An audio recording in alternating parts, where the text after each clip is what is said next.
नमस्कार, मैं पूनम शुक्ला स्वागत करती हूँ आपका प्रथम न्याय में।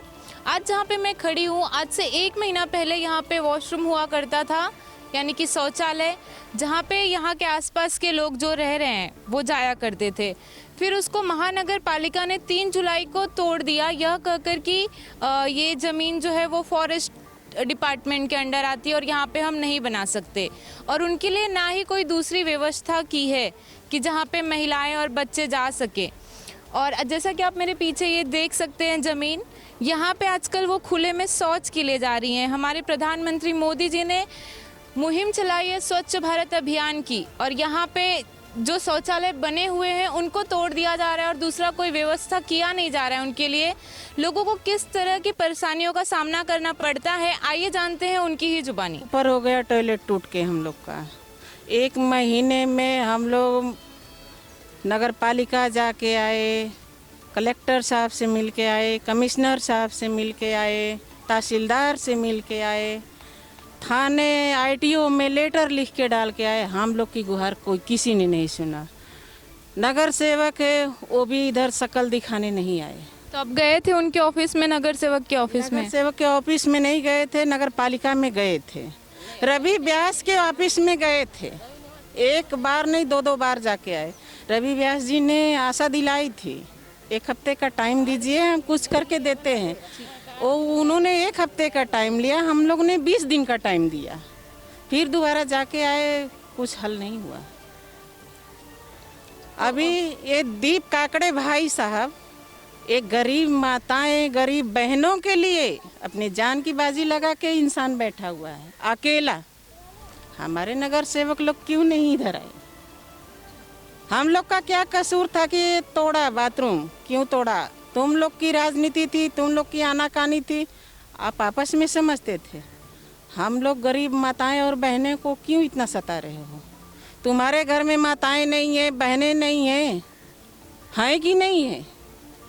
फिर हम लोग के साथ ऐसा क्यों किया गया?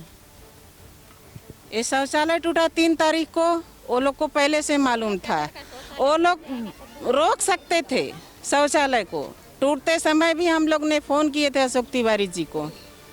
फिर अशोक तिवारी जी कौन? नगर सेवक हैं यहाँ के जी। तो आपने उनको फ़ोन किया था, तो उन्होंने क्या जवाब दिया फ़ोन पे? बोलते ऊपर से ऑर्डर आया है। अभी आप लोग शौच कहाँ पे जाते, शौच के लिए? जाते हैं वहाँ पे, जाते हैं 5 बजे जाते हैं तो घंटों भर लाइन लगानी पड़ती है। पति है, बगैर खाए, बगैर चाय पिए, बगैर नाश्ते के काम पे जाते हैं। ऐसा होता है। पूरा महाराष्ट्र में पूरा इंडिया बात उठाया, तभी वो मंत्री बोल हो गया ना। हाँ, खुद से नहीं हुआ ना, घर से तो नहीं हुआ। तो ये लोग भी, हम लोग मत दिया, तभी ये लोग भी नेता बना, कुछ बना, क्या बना, बराबर। तो तुम लोग को हम लोग का तकलीफ सहा नहीं जा रहा है बोल के तुम लोग कह रहे, बराबर। तो ये लोग को क्यों हम लोग का तकलीफ नहीं देखा जा रहा है, बोलो? आपका सवाल एकदम जायज़ है कि जब मीडिया, दूसरे पार्टी के नेता इन सब के सहायता के लिए साथ में आ रहे हैं, तो फिर महानगर पालिका या यहाँ के सरकारों के कानों पे जू क्यों नहीं रेंग रही है? क्यों नहीं वो इनकी गुहार को सुन रहे हैं? 1 महीना हो गया, महिलाएं किस तरह की तकलीफ़ों का सामना कर रही हैं, उनको क्यों नहीं दिखाई दे रहा है? आपका सवाल एकदम सही है सरकार से। अभी बाथरूम टूटने की वजह से हम लोग को बहुत तकलीफ हो रही है। बड़ी बड़ी लड़कियां हैं, वहाँ जंगल में जाना पड़ता है, वहाँ चरसी लोग बैठे रहते हैं, जानवर लोग हैं, इतना कीचड़ में घुस के जाते हैं, कभी पाँव में लग जाता है, उसमें गिर जाते हैं। अभी कहाँ जाएंगे हम लोग? हम लोग को कोई सुविधा नहीं, कोई सुनवाई नहीं, कहाँ जाएंगे? सब जगह तो जाके आ गए।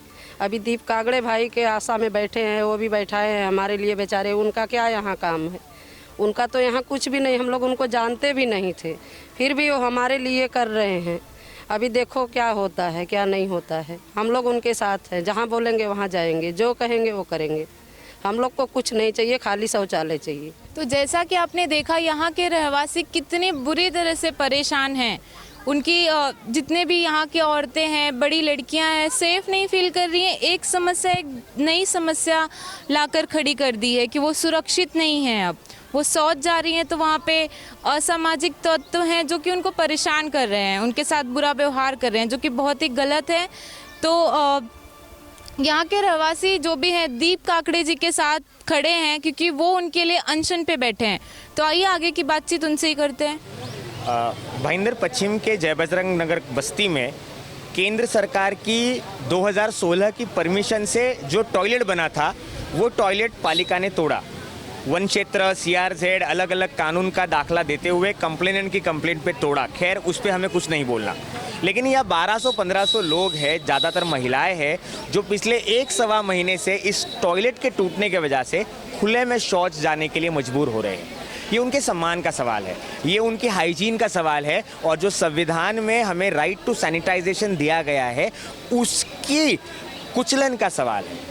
हमारा आंदोलन बस इसी मांग के लिए है कि उसे सम्मान से शौचालय जाने मिले और उन्हें temporary toilets at least immediate basis पे या मुहैया। तो आज आपके ऊपर कोई FIR भी दाखिल हुआ है, तो उसके बारे में आप क्या कहना चाहेंगे? कैसे होता है ना, जब हम जनता के लिए लड़ते हैं तब हमेशा सत्ताधारी तानाशाह की भूमिका में आते हैं और उस तानाशाही में हमें कुचलने का प्रयास होता है, जनता की आवाज़ को कुचलने का प्रयास होता है। आज इस जन आंदोलन को करते हुए भले आज एक गुना दाखिल हुआ है, अगर ऐसे 100 गुन्हे भी दाखिल हो हम उन्हें अपने ऊपर लेने के लिए तैयार है, क्योंकि ये जनता के हक का मसला है। यहाँ पे कोई मारधाड़, किसी को धमकी, कोई अतिक्रमण या क्लब बनवाने का गुनाह दाखिल नहीं है। यहाँ पे ये गुनाह जनता की सेवा करने का है। मेरे लिए ये मेडल है और ऐसे 100 मेडल भी मिले तो हम पीछे नहीं हटेंगे। ये है क्या तीसरा या चौथा दिन है, तो अभी तक राजनीतिक गलियारों में किस तरह की हलचल है? क्या कुछ हुआ है, कुछ फर्क पड़ा है या सब उसी तरह से सोए हुए हैं इस विषय पर?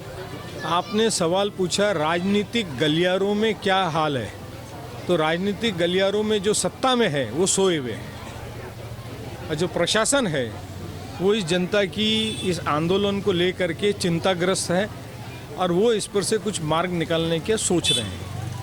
तो आपको लगता है कि इसका मतलब फर्क पड़ेगा सोई हुई सरकार पर? सरकार सोई हुई नहीं है, यहाँ के जो लोक प्रतिनिधि हैं वो सोए हुए हैं और जो प्रशासन है वो जागा हुआ है और वो अभी इस पर कुछ काम करके मार्ग निकालने का उनका प्रयास है। कायदे से जो भी वो कर सकते हैं वो करने का उनका प्रयास रहेगा। तो जैसा कि आपने देखा कि इस आमरण अनशन को करते हुए 3 दिन हो चुके हैं, शासन प्रशासन के कानों पर जूं तक नहीं रेंग रही है इस विषय में। महिलाएं बाहर शौच जा रही हैं, उनकी एक तरह से कह सकते हैं कि इज्जत भी दांव पे लग जाती है सिर्फ शौच जाने के लिए, जो कि एक बहुत ही बेसिक सा अधिकार है जो हर किसी को मिलता है, वो भी उनको नहीं मिल पा रहा है। यहाँ के एक रहवासी ने एक बहुत ही मार्मिक बात कही कि कोविड की इतनी बड़ी समस्या आई और हम कभी भूखे पेट नहीं सोए, लेकिन ये शौचालय ना होने की वजह से हम एक टाइम खाना भी नहीं खा रहे हैं कि हमें शौच ना जाना पड़े इस डर से। हमारा भी शासन प्रशासन से यही रहेगा कि इस मुद्दे पे जल्द से जल्द कुछ विचार करें। जैसा कि अभी दीप काकड़े जी ने कहा कि नहीं, अगर शौचालय बन रहा है तब तक उनके लिए जो मूवेबल टॉयलेट्स या जो भी इस तरह की कुछ सुविधा मुहैया कराई जाए। तो आज के लिए बस इतना ही। मैं पूनम शुक्ला, कैमरामैन रफीक खान के साथ प्रथम न्याय।